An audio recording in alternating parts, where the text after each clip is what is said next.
In the early 1900s, America, the country was ravaged by tuberculosis, TB, a deadly and incurable disease. The bacterial infection causes painful growths in the lungs that make it increasingly difficult to breathe, resulting in a slow and difficult death. Called the White Plague, the highly contagious disease can overcome entire families and, in some cases, entire towns. Something, anything, needed to be done to contain it, and fast.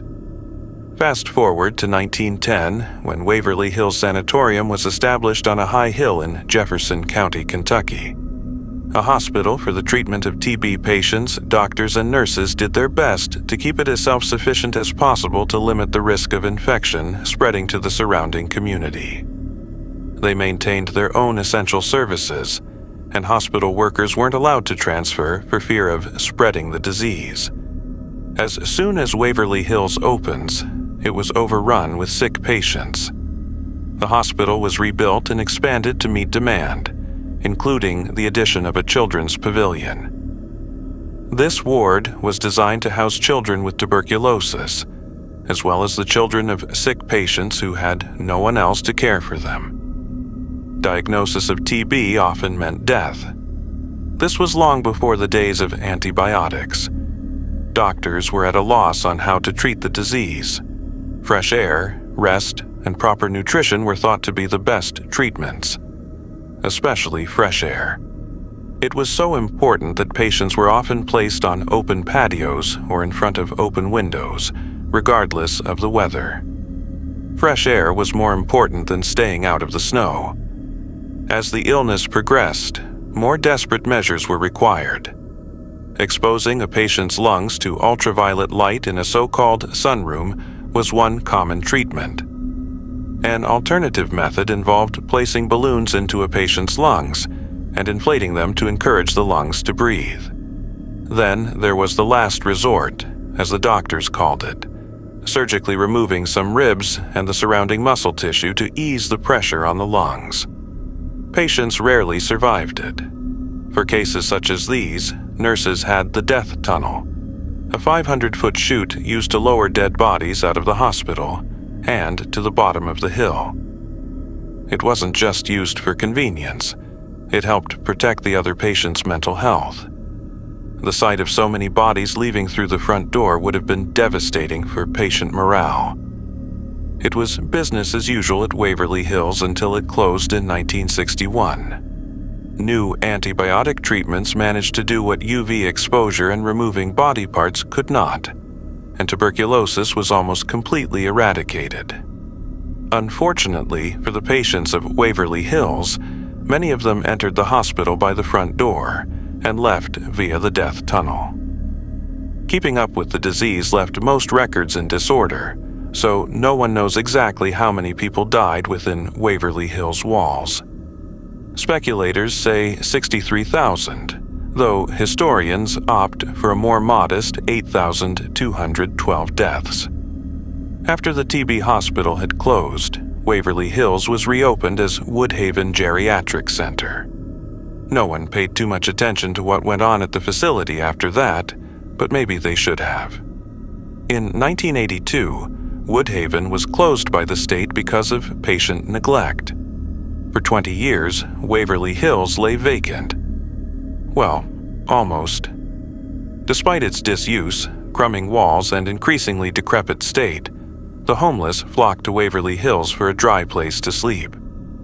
It also became a favorite haunt of vandals and partiers looking for a thrill. That's when the story started. The paranormal sightings at Waverly Hills began as whispers in the Jefferson County community. Mysterious doors slamming, lights on when there was no power to the building, the sounds of footsteps in empty rooms, disembodied voices. No one paid the ramblings of hoodlums and the homeless much mind, but the stories became so frequent they could no longer be ignored. They even piqued the interest of the Louisville Ghost Hunters Society, who came to investigate the hospital and bring its secrets into the light. Since then, the Sanatorium has been dubbed one of the most haunted places in the world. maybe that's because you don't even have to venture inside the building to spot something eerie. Countless people have seen the same desperate, spectral woman running out the front entrance of Waverly Hills. Witnesses saw her hands and legs bound in chains, blood dripping from her wrists and ankles. She screams desperately for someone to help her, then disappears into thin air. Could she have been one of the many victims of TB who died at the hospital? Or one of the tortured residents of the prison-like elderly home that followed? No one can say. One thing's for sure, the wailing woman isn't alone. The spectral appearances of countless children, likely young victims of TB, still roam the hospital. Many visitors have heard the sounds of children laughing and playing on the building's roof, even singing nursery rhymes like "Ring Around the Rosie." When visitors investigated the strange sounds, no one was to be found. It makes sense that the spirits of children might linger on the roof. They were often taken up there for heliotherapy, where doctors expose them to the sun and fresh air in hopes of alleviating TB symptoms. More sinister children can be found deeper in the building. On the third floor, the ghost of a little girl has been seen so many times that visitors have given her a name: Mary. Mary appears in different ways to different people, maybe depending on her mood. Sometimes visitors find her harmlessly, though eerily, playing in the hall with a ball. Sometimes she's just lurking and watching. The account of one terrified visitor shows a different side of Mary. The person found a more disturbing Mary in one of the rooms on the third floor and claimed after that Mary wasn't normal. The little girl appeared to have no eyes, just black gaping sockets where they once were. Witnesses report that the visitor ran screaming from the building and refused to return. Many believe her story, since other witnesses have also reported seeing the same girl peering down at them from windows on the third floor. Mary's not the only little one roaming Waverly Hills' upper levels. Just one floor up lurks the ghost of Timmy. He's been seen and discussed so much over the years that it's hard to parcel out fact from fiction, but legend has it that he was 7 years old when he died at Waverly from TB, and he's been there ever since.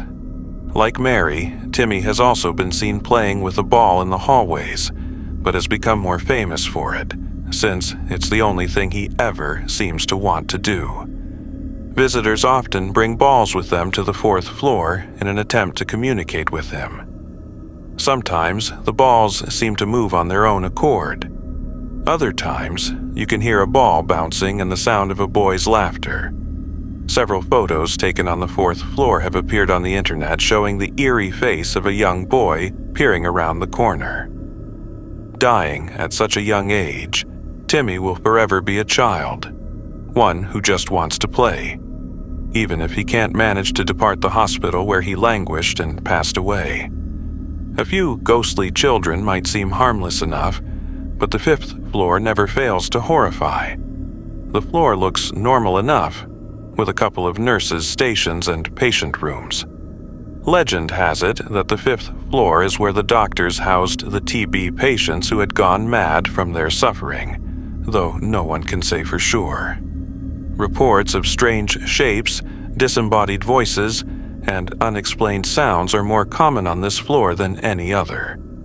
Hands down, the most mysterious and ghostly part of the floor, possibly even the building, is room 502. Even just approaching it, visitors often feel incredibly uncomfortable, overwhelmed with a sense of despair.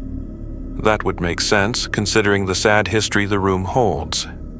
Legend has it that in 1928, a nurse was found in the room, hung by the neck from a light fixture. Suicide. The woman had become pregnant out of wedlock by one of the doctors or superintendents of the hospital, no one knows which. Depression overtook her, and rather than admit the shame of being pregnant and not married, she took her own life, and that of her unborn child. But that wasn't the end of despair for room 502.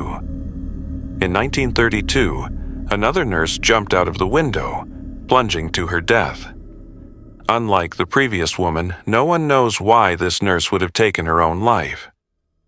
People at the time speculated that she may have been pushed out. No one was ever able to solve the mystery. It would seem that one or both of the nurses who lost their lives in room 502 still linger today.